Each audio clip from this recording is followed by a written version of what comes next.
I'm Kristen O'Brien, Managing Editor at NFX. How would a government regulate social media when the thing they need to regulate, content, is happening in real time billions of times a day? These aren't printing presses anymore. These are networks, and network problems demand network solutions. Today with Chris Anderson, former editor-in-chief at Wired, and James Currier, general partner at NFX, we're proposing a solution to bridge the divide of technology and society. But to get there, here's Chris and James breaking down what Silicon Valley CEOs and government regulators need to understand about the new era of regulating networks. We start with the word stewardship. But there was a notion that once tech companies get to a certain scale, they have responsibilities, beyond to their employees and their shareholders. And, we can debate whether or not that's the case, but clearly this is being played out in real time. Congress feels they do. China feels they do. Many people feel they do. So it's worth thinking about how do we as capitalists, and as you know, and when we talked before, I think that companies suck at this stuff. They suck at stewardship, and they really are only good at their customers, their employees, and their shareholders. So how do we, find a way to satisfy society's needs that aren't completely ineffective or cripple a company's ability to be a company? Yeah. The control of the language and the public sphere changes when technology changes, and the technology has changed. Right. And it's not just a matter of technology changing, but also scale matters. Little companies can get away with murder. Big companies can't, maybe do, but not for long. And so I think that you have at least two dimensions that we can explore here. One dimension is the idea that, the big companies are different. The big is different. Defined big by some metric. The other is that the levers of, the social compact between companies and society fail as technology changes.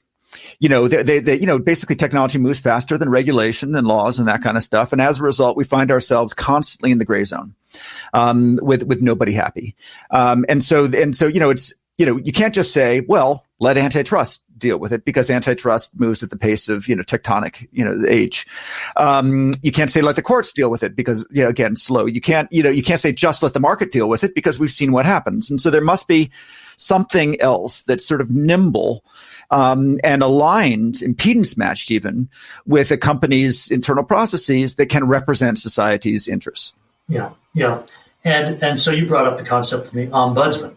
But the Wikipedia entry on ombudsman is really excellent. And if I could just sort of, just read the first two paragraphs as we're sitting here and sort of ask, is this kind of solved problem elsewhere? An ombudsman is an official who's charged with representing the interests of the public by investigating and addressing complaints of maladministration or violation of rights, usually appointed by the government or by parliament, but with significant degree of independence. In some countries, it's similar to like a citizen's advocate or inspector general. Below the national level, an ombudsman may be even appointed by or work for a corporation, such as newspaper or NGO or professional regulatory body. Typical duty of an ombudsman are to investigate complaints and attempt to resolve them, usually through recommendations or mediation. They sometimes aim to identify systemic issues leading to poor service or breaches of people's rights. Anyway, it goes on, and you can read it there. But it seems to me that there's so much, that the advantage of an ombudsman is it's a well understood role that involves the characteristics of independence as well as power. An ombudsman has, if nothing else, a bully pulpit, and often, often they do have sort of, mediation or sort of legal power to force the entity that they work with to follow their recommendation. And they're faster and more nimble than a committee or a court. With Facebook's disastrous, or not disastrous, but with Facebook's, board as an example of, what doesn't seem to be scalable or working. An ombudsman could be more effective. And we have decades of precedent with newspapers, which are the closest analogy we have to, social media. So anyway, that's kind of where I start. Yeah. Yeah. And when you talk about the board, you're talking about the Facebook Oversight Board, which they've been publicizing more. Yeah. So the Facebook Oversight Board has certain qualities which are good, such as independence. They're transparent, which is good, but they're entirely complaint driven. And it seems like they can only handle 3 or 4 complaints a quarter, as far as I can tell. And then, of the first 5, one of them at least disastrously wrong. Now, I'll bet Facebook gets it wrong by at least the same proportion. But what's the point? If this board gets it wrong, about the same proportion of Facebook, what have we achieved? Right. And also, there's also other reasons to be critical of that structure that they've got there in terms of how they're compensating the people who are on the board. Sure. The speed with which they're doing things. I just think there's a kind of my main concern is that they're slow and bureaucratic. It's a committee. It seems more like a court than a board. And that they're entirely complaint driven. So they have no purview over Facebook's algorithms, for example.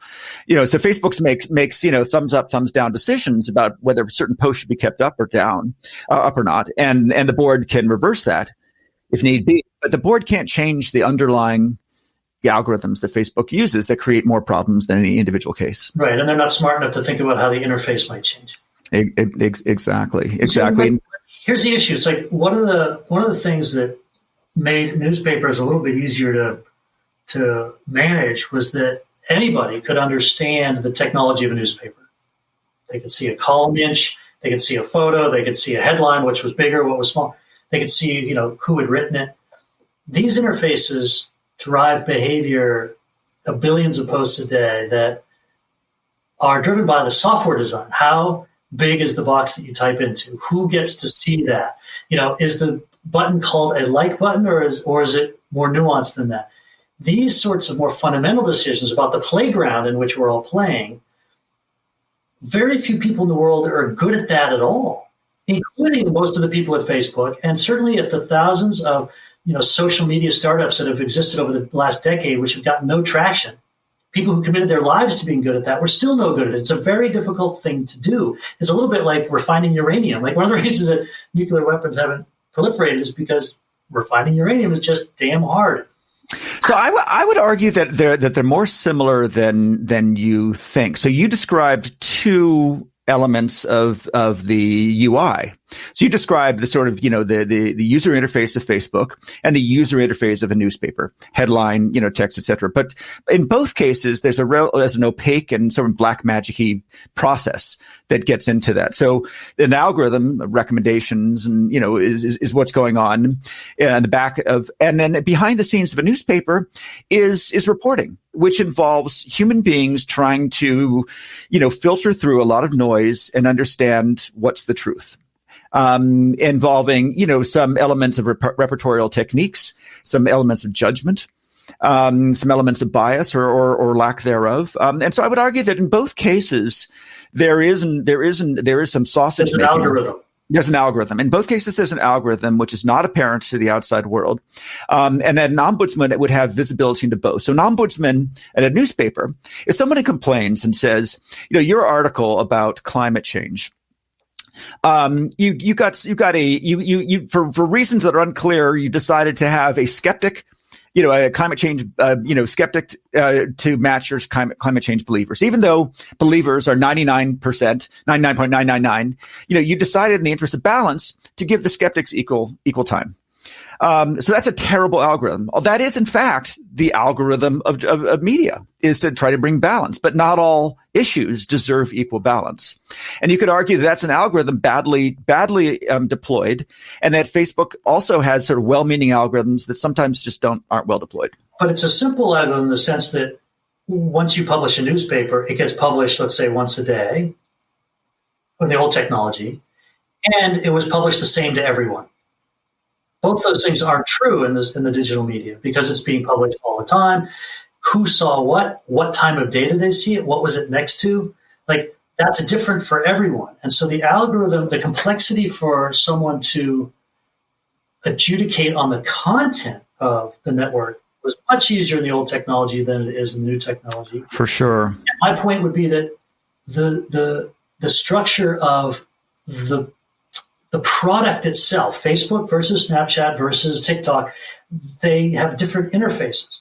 They have different, and those things end up impacting what gets shared and how it gets shared. That's true. I mean, you're absolutely right that newspapers are one size fits all. And so, it's not to say that this article was right for him, but not for her. It's right for everybody or it's right for nobody. It's easier to attack if you're an ombudsman or an advisory board. Absolutely. You could say, what happened. Well, you could say there's a threshold, and this article did not rise above our quality threshold and should not have been exposed to anybody. Whereas in Facebook, you could say, well, maybe this post isn't right for everybody, but it might be right for her. And so it's a much more difficult, problem. However, I would argue that if you're looking for binaries, the atomic unit of action here is take the post down for everybody, or not take it down for everybody. And so there is some similarity in that respect. Yes, there's a crossover in those cases. But the oversight of the system is more complex in the new world by far than it was in the old world. So you could argue that there's three classes of content. There's content that's fine. There's clearly fine for everybody. There's content that's clearly not fine for everybody. And then there's this gray zone where this content might be fine for some people, but not for everybody. And it's easy to deal with 1 and 3, and it's difficult to deal with 2. And you could argue that, the first thing the ombudsman or whatever should do is just make sure that we're really good at the stuff that nobody should see, right? And that's essentially what the Facebook, oversight board is doing, is saying this nobody should have seen this. Or maybe everybody should have seen this, but you got it wrong, Facebook. Right. The speed with which Facebook and other systems like Twitter work, though, is so fast that there's no time to go back and say, well, we shouldn't have seen it. Well, it came out 15 minutes ago. That means 42 million people already saw it. They've copied it, and now they can spread it elsewhere. Right. And so not only is the deciding more difficult, because not everybody can run a MySQL query to figure out who saw what when, whereas a normal human can just read a piece of paper. But now you don't have the time to actually. Well, clearly there's no utility in an oversight board or an ombudsman, 3 weeks later, having a post restored after it's no longer relevant. The only utility is deriving some lasting lesson from that mistake and changing the underlying algorithm so it doesn't happen again. That's right. And or algorithm and or interface. And or policy. It could be all three. It could be an algorithm. It could be human beings just instructed differently, or it could be how you display. Yeah, it could be. As an example, in terms of how people should understand the design choices, right? If on Instagram the like button is bigger, and then the size of the count of your like numbers is bigger on the page, it's very clearly indicating to you that you are playing this game to get the most number of likes. People then go in and spend hours figuring out which thing they can post to get them the most likes. And what they inevitably find is that the most extreme content gets the most likes. So I mean, you've now escalated this discussion up into something much bigger than a kind of a case by case content decision. You've now escalated it to the overall sort of, the raison d'etre of any platform. Is this platform about getting likes? Is it about, increasing your follower count? Is it simply about community? And so, I mean, I wonder whether that's scope creep. In other words, would it be appropriate for, a body of some sort, an advisory board or ombudsman or even the Congress to tell Facebook that they can't have likes? Right. That's the question. And that's the extreme version. I don't think I'm proposing that, but I do want everyone who's thinking about this issue to be clear that the design of the product itself drives certain behavior, and we can't get away from that. It absolutely does, and you know, but that's you know, you could argue that's a root cause. Like, you know, okay, let's imagine you've got like some conflict, and the root cause of the conflict is like, you know, a civil war 300 years ago that people are still angry about, right? You know, it's like the UN can't do anything about that, and so what they do is they come in and they say, okay, given that you're all really angry, how do we you know, stop you from killing each other? And so I think that what you've described there about the sort of the underlying motivations or incentives of a platform are probably baked in to some degree. I agree. But I will say this. I will say that we can put a lot of mechanisms, ombudsman and other things on top. But fundamentally what's happening is because Facebook is driven by ad revenue, they necessarily are driven by dwell time on site. And Zuckerberg, according to people close to him, this has been true from day one, and this is still true. This is the mental model driving his decisions that's preventing him from realizing that becoming a statesman or becoming a steward is required once you have this platform, because he's so attached to dwell time and engagement. And it's absolutely true that, you know, we are driven by the baser elements of our soul. He's not there for money. Let me be clear. I don't say he's doing that because he wants to make more money. He's already worth 120 billion or whatever it is that he's worth. It's not that he wants 130 billion. It's that he wants to maintain his relevance. He wants to maintain his power. He wants to maintain his ecosystem that he's built and all the people he's employing and all the love that he gets. For sure. So you know, let's say that engagement is how he keeps score. Now, money is how Wall Street keeps score of engagement, but Zuckerberg keeps score on how relevant, you know, how well he's delivering at his vision with engagement. And it's true that the darker angels of our soul, you know, including things like conflict and tribalism, do engage us. And you've seen The Social Network, and you've read the book, and it's clear there's like, you know, and by the way, they said the same thing about television, you know, our baser instincts, et cetera. So it is true that, you know, that our technology has moved faster than our evolution. And in the same way that we like sugar and fat, you know, we like, you know, conflict and titillation. And, television, like tabloids, like Facebook, is just giving us what we want. You know, and by the way, you know, there are certainly regulatory bodies that will stop us from taking drugs. Because even though our body wants them, the DEA will stop us, from taking them, or FBI or FDA or USDA or whatever. And so there are certain substances that are considered so harmful and bad for society that they must be regulated. And you could call Facebook a class, was it class A? Class one drug. Yeah. You could call it a class 1 drug, and you could regulate it. That feels draconian. But you know, we certainly have that lever. And in China, by the way, they're super happy to declare Falun Gong a religion, a class 1 drug, and ban it. You know, opiate of the masses, right? They're perfectly happy to put up their wall and decide exactly like iOS can decide what apps go on iOS. The Chinese government can decide what goes on the internet. Absolutely. So you know, not only is that possible, but it has been done by a perfectly valid, parallel universe, which is China. Now, we believe that there's a cost to that, a cost of free speech and democracy and things. And we believe that's a price too high to pay, right? Right. And so we have these things where we agree, and then we have these things where it's unclear.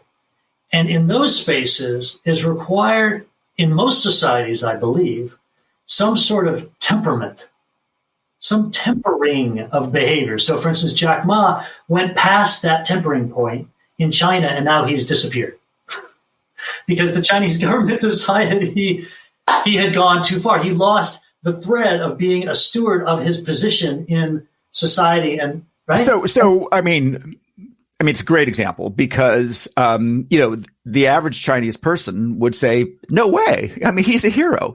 He is someone we would all like to emulate. The Chinese government clamped down. Why did he do anything wrong in particular?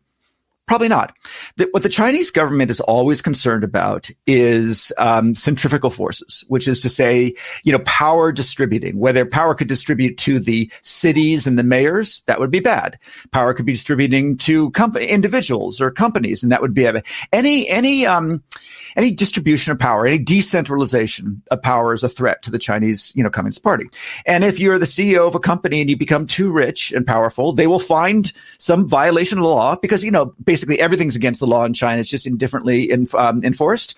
They will find something and they will dial you back in. So that is simply a control factor.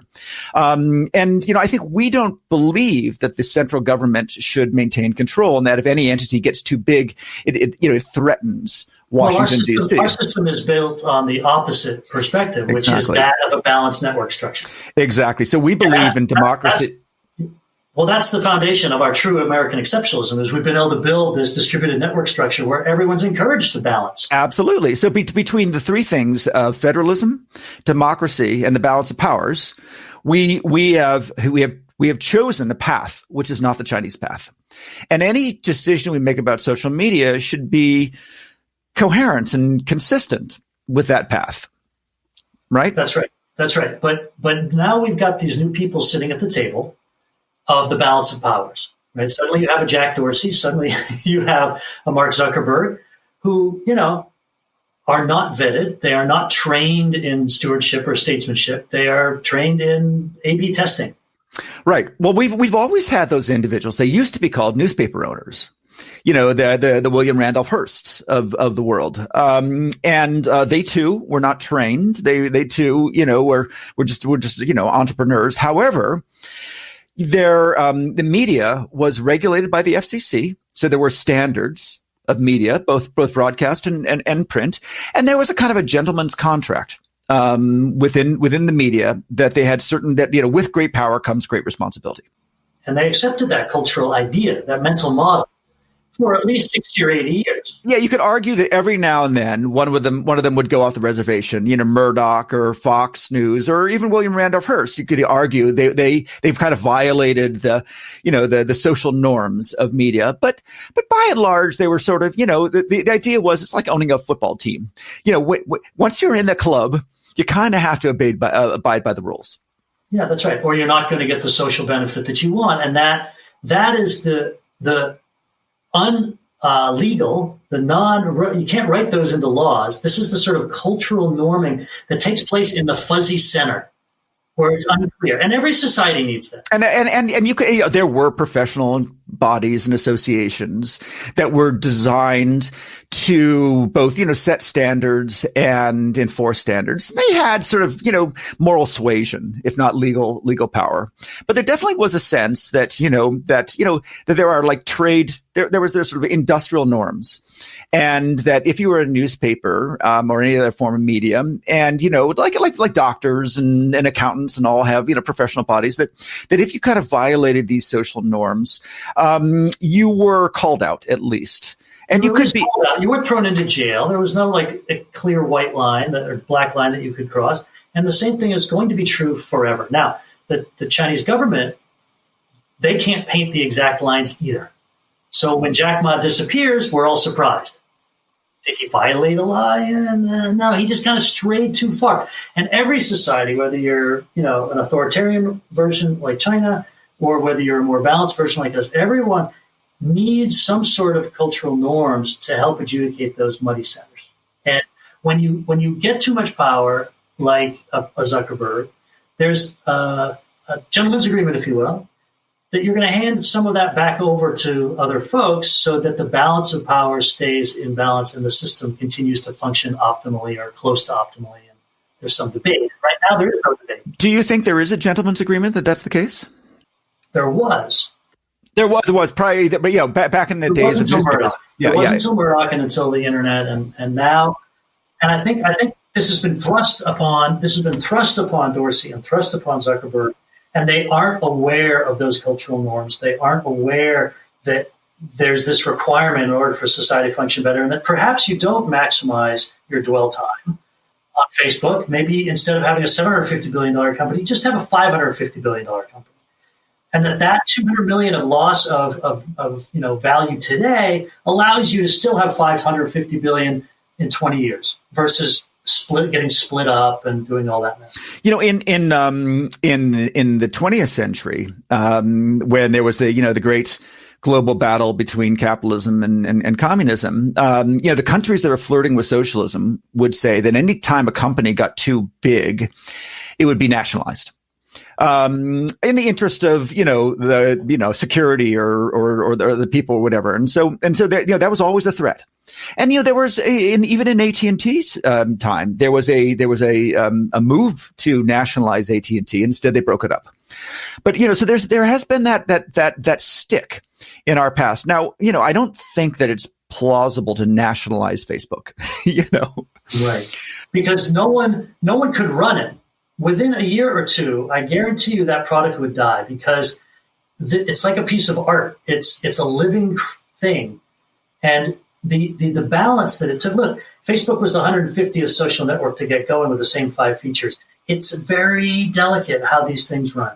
And if you try to do something like that, the talent would leave and the thing would deteriorate and it would die. It would go away. Yeah, and of course that was true for the telcos and the water companies and the electric companies as well. And they all sort of, entropically degraded after nationalization, Venezuela being the sort of the primary example. However, it took decades for Telefonica to suck. I'm not sure whether it took they probably sucked to start with, but it did took decades. This would happen overnight. This would happen overnight because, well, for lots of reasons, the physical network effects that those telephone systems have are really the strongest network effects in the world. And technology is relatively simple so that tens of thousands of people can understand it, repair it, maintain it. And so it's a lot easier than digital interfaces and viral flows and A/B testing and all that. The trust and safety stuff that Facebook and Twitter do is just enormous. Let me bring up another historic example, which is more recent and might be real. So in between the newspaper era and the social media era, there was the banner ad, Web 1.0. And they were and there was the Internet Advertising Bureau.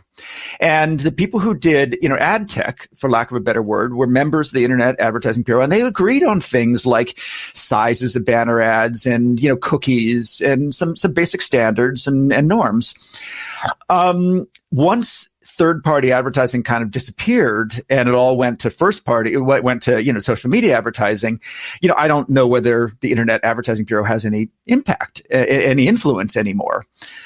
Do you know anything about that era? Well, no, I mean, with Google and Facebook absorbing 85% of all the advertising online, they just get to decide what they want to do. The IAB still impacts the other people, but it doesn't happen. And the IAB could not be a norm setter for Google and Facebook? No. They wouldn't accept, yeah. No, I think they were a political entity helping with very simple things like banner sizes. I don't think it was anything other than standardization for the flow of commerce, just like you have an Ethernet standard and you maintain the Ethernet standard. Do you think that it is a attractive proposition to say to Mark Zuckerberg, accept the following limits? It'll cost you, 30% of your revenues, but do it because it's good for the world. Or is there a better way to sell this? That's a great question. If I were Mark, it would be attractive to me. Well, you have to say or else. There has to be the alternative is worse, right? Right. I mean, I think one of the puzzling things to me, Chris, is that that Facebook thinks that they're not going to get broken up if they integrate their back end. I don't understand why the government would even care about that. I mean, what the government should be caring about is the fact that if they split the company up, you're now going to have 3 or 4 different management teams trying to do trust and safety. Get rid of the child porn, getting rid of the hate speech. It's hard to do. And it requires a lot of algorithmic work. And who can afford the very smart people? And if you split the companies up, they might not do as good a job as Facebook is doing now. I have no idea. I mean, you could argue that even, if you take out, WhatsApp and Instagram and Facebook, all 3 of them have critical mass. All 3 of them are, have enough resources to do a good job of that. And they're different enough that maybe good at that is different between the 3 and it would be better for them to focus. It could be. It could be. It's hard to know which way that would go, but it's certainly. Just take YouTube versus Google. I mean, they are pretty radically different. Now, there's probably some shared, technology in the back end, but again, they both have enough resources to do a good job. So I think that. But you look at a person like Bezos, right? Who's got his money, he's got his fame, and now he's turning to buy the Washington Post, right? And trying to keep the Washington Post to be a steward organization as it has been for the last 8 years. And then he's looking at space exploration. He now wants to leave Amazon and start spending his time on things that are more about his legacy and about the future of humanity. And his mindset has shifted from the rapaciousness that was required for him to get where he is to a place of more stewardship. He's made that maturing jump, as Joseph Campbell would discuss in The Hero of a Thousand Faces.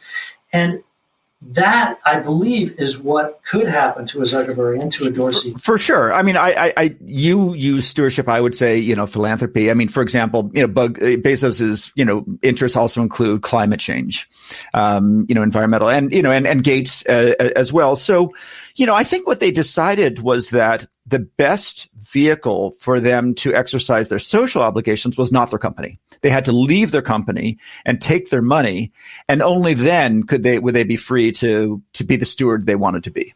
Because they needed to pursue high share prices for all of their employees, and they were stuck in that mindset.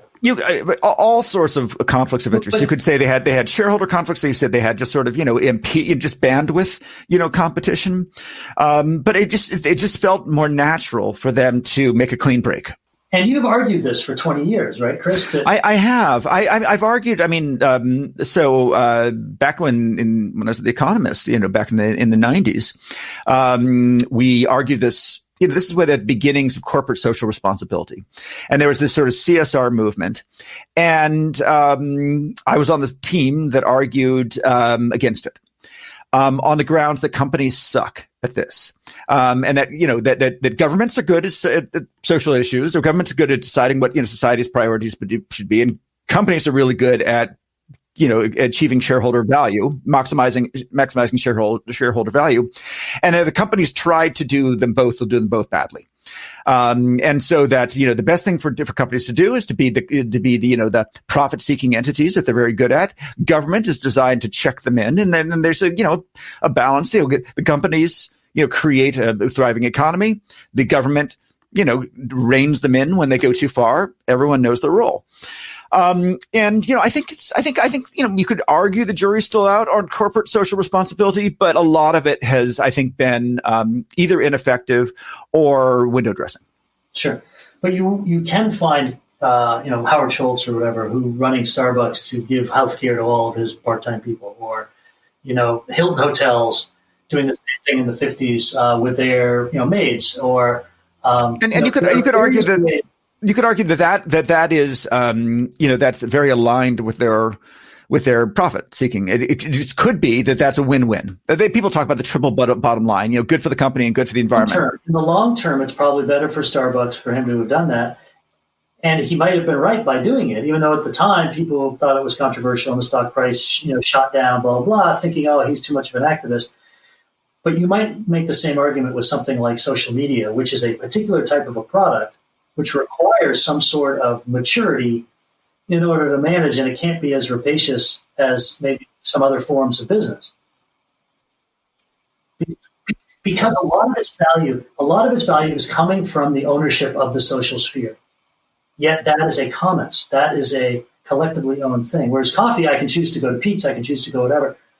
There's even more of a reason for. I'm not sure. I'm getting the distinction. So Facebook doesn't own the social sphere. They have your time if you choose to give it to them, but there's many other places you can go. What's the distinction that you're drawing between is it Facebook and Starbucks? One's a product and the other is something that affects how you think. It's like running a news program.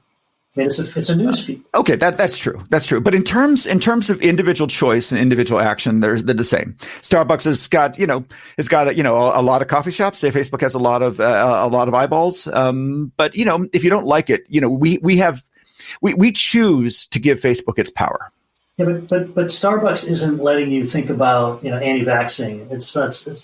it's not letting you think about, Proud Boys and storming the Capitol. Like, that's not what it does. It gives you coffee. It might say, let's give some more money to the people in Colombia, but it's like the marginal political. Yeah, I mean, there are certainly people who believe that Starbucks is a gentrifying influence and, destroys local coffee. I mean, there are people who will find a social bad from any large multinational corporation, for all sorts of reasons, including competitive ones. They just have access to capital.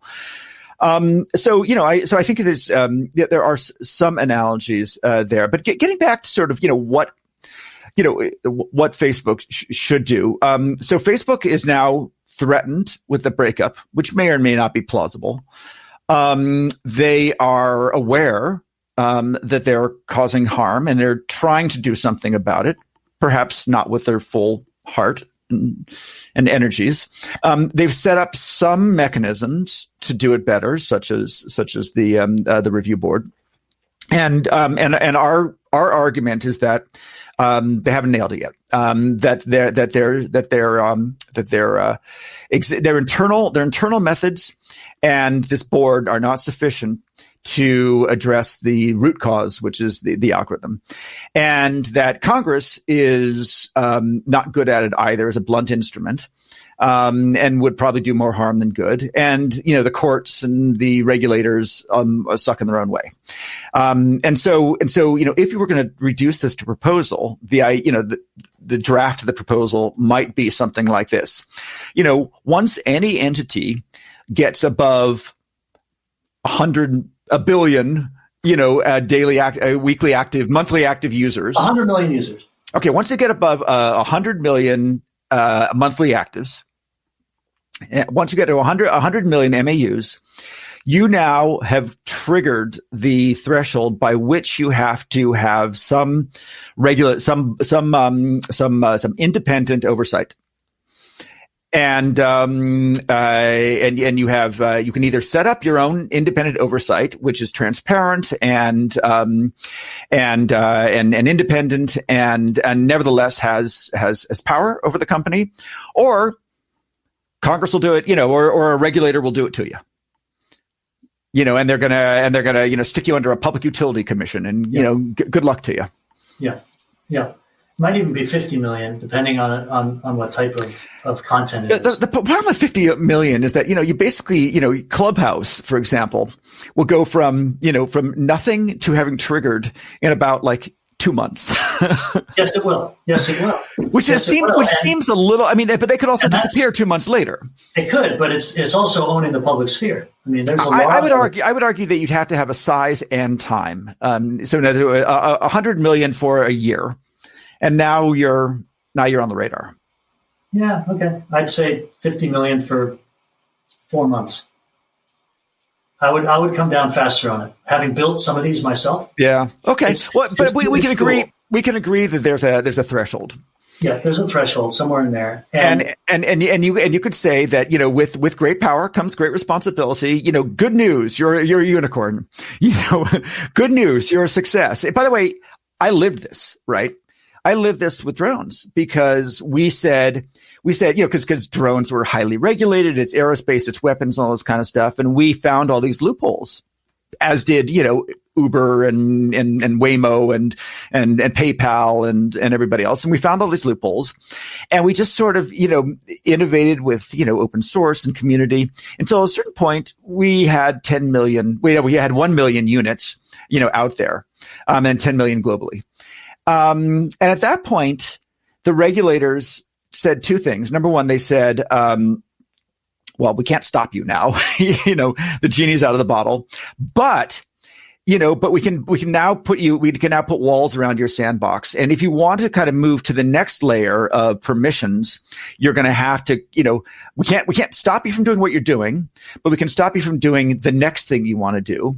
And the way you're going to get to this next thing is not by conforming to our rules, but rather working with us to develop new rules. And that was 10 years. That was 5 years ago in particular when they brought us in. And it basically says the penalty for your your skyrocketing success in the early days is you're just going to have to play the regulatory game for your next chapter. Your next 5 years are going to be working with us to come up with appropriate regulations. To protect the public from your drones falling on their heads or self-driving cars or fintech, and Robinhood is just going through this right now. Yeah. And all of them are saying people how to gamble. Yeah, absolutely. All of them are saying, basically we can't stop you, but we can make your life miserable unless you work with us to do the right thing for society, whatever that means. But Chris, what was your reaction when they came to you with that? My reaction was, look, the old model was do things our way. And the new model was help us do things the new way. And my reaction was initially, euphoria. They're listening to us. They understand that the game has changed. They want to be more internet Silicon Valley like. I'm thrilled that, that they're paying attention. They respect us enough to ask us to help write these new regs. Then that led to, the dismay of realizing just how slow and inefficient this process is. And now I find myself, basically sitting in regulatory committees, for the rest of my life. And I got to say that that the honor I feel being invited is diminished to the tedium of actually doing it. But nevertheless, when I pull back, everyone. One thing that all revolutionaries learn is it's great to be a revolutionary. Fuck the man, tear down the system. What do you do? What do you win? Now you're the establishment and you have to move from tearing down to building up. And it's a completely different skill set. And it's not that much fun, but it's kind of what you got to do. Different personality type. Exactly. So I think that that now that we've torn down newspapers and torn down traditional media, we have to build up something new. And although it's not in our DNA and it's no fun, it's kind of what we got to do. And I kind of feel that way, that now's the time. Like everyone's like, oh, I'm going to start this network effect company. It's going to be so fun. It's going to be colorful. Everyone's going to talk about it. Everyone's going to love me. We're going to make a ton of money. It's going to be perfect. There's going to be no downsides. That's just, come on, guys, grow up. Yes, there's going to be some downsides. And it is the case that you have to take care of the public sphere. You can't let the drones drop on people's heads. Yeah. I mean, watching Robinhood, deal with the most extraordinary, penalty of success, which is their capital requirements. It's like we have so much business that we can't satisfy our capital requirements, our reserves, to take people's money. It was an incredible kind of wake up call. Yeah. Yeah, definitely. So the idea would be to go to them and say, look, you haven't done enough. You need to do more. And there needs to be a government paid for person who gets embedded in the company? Absolutely not. So the newspaper ombudsmen, they're called men. I don't know why, but that's just old fashioned thing. We're always paid for by the newspaper. They're employees of the newspaper. But they are, they're given a set term, so they can't just be fired for cause. They report publicly as well as, so, all the reports are public as well as private. They report the complaints that come in. And they have the ability to talk to anybody and go anywhere within the company. They have a pass. They can open the kimono and see the algorithm if they want. And so they're, when you pick somebody, you try to pick somebody who has wisdom, judgment, respect and gravitas. And it's not an asshole because, you can't fire them, until the term is over. And that person needs to be proactive. And they need to be proactive. And if they're considered to be a puppet, they won't be respected, from outside. And if they kind of go rogue and, decide to, rip up the company, then, it's going to be an unpleasant situation and they'll appoint someone less draconian next time. Yeah. And this person would be allowed to address the root algorithmic causes, not just the consequences of that, not just an individual piece of content, but the algorithmic problems and maybe even the product problems, product design problems. Well, it's not clear whether, let's say they discover that there is, an algorithm that is, causing people to, become racist. They may not be allowed to disclose the details of that algorithm. It might be proprietary. And so there'd probably have to be some sort of NDA where proprietary information doesn't cross the firewall. They would absolutely have to have access to it, but they might not be able to completely describe it in their public report. So there could be some redaction. So be it. But they could at least report on the fact that, look, the way the algorithm works today produces X amount of racism, which is, we want to reduce that from a factor of 25 down to a factor of 8 to 10. Exactly. And these proposals have been made, and we're going to hear in 2 or 3 weeks from the algorithm team whether they accept those recommendations or not. If so, then we'll implement them. Within 4 weeks, we'll see if it actually moved it down to 8 or 10, because our recommendations may or may not be right as to how to move that number. And we'll let you know as it goes forward. And so there would be this public sphere. People could be talking about it, reading about it.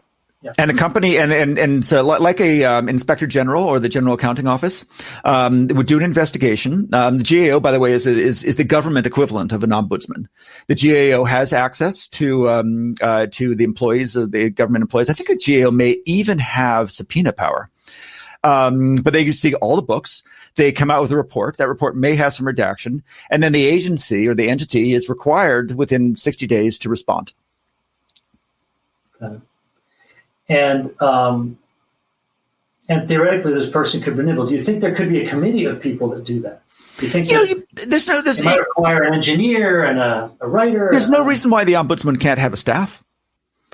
I think the problem with a committee is that you end up with these kind of, blanched, rulings. You end up with looking for consensus or even majority. And it just dulls. So-and-so has conversations there and there. And you end up with dissenting reports and things like that. It gets complicated. So I like this idea. It just requires a very special person to be this ombudsman. Except for we've done it successfully for 80 years within newspapers. The New York Times had an ombudsman until last year. But I guess my point is that it's much more complicated now, because you have to understand product, you have to understand algorithms, you have to understand. There's a lot of sort of details to understand. And but so I do think that it reduces to a modest proposal. And the modest proposal is, when companies pass a certain threshold, they have now triggered a requirement to exercise their responsibility to society. Or an ombudsman in their committee and they have these particular rules. Cool. All right. Awesome. You're the best. Thank you so much. Bye. See ya. You've been listening to the NFX Podcast. You can rate and review this show on Apple Podcasts, and you can subscribe to the NFX Podcast on Apple Podcasts, Spotify, Google Podcasts, or wherever you get your favorite podcasts. For more information on building iconic technology companies, visit nfx.com.